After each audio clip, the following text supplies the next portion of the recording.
This is Keep the Faith Ministry News. I'm Hal Mayer. New Zealand experienced 32,828 earthquakes in 2016. That is a record. There were also 80,000 landslides, 2 tsunamis, and a volcanic eruption. It was literally a groundbreaker. In 2011, the biggest prior year, there were 29,000 earthquakes.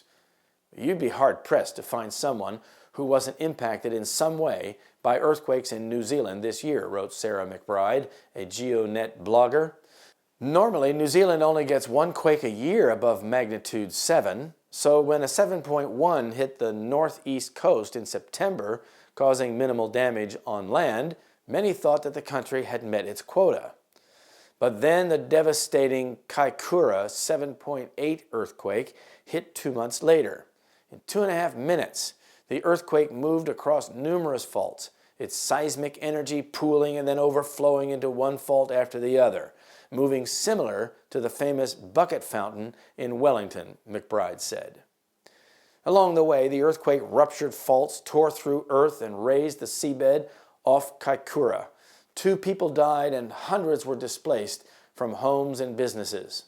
Landslips blocked State Highway 1 access to Kaikoura, while the Kiwi rail track was lifted and thrown in some places into the ocean.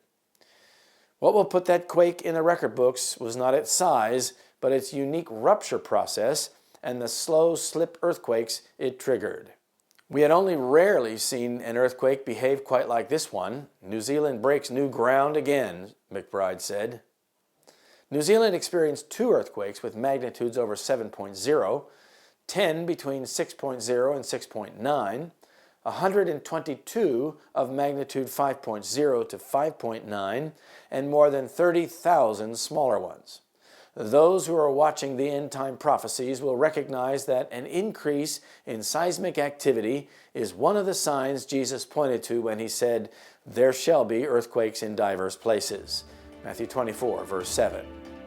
This is Keep the Faith Ministry News. Thank you for watching.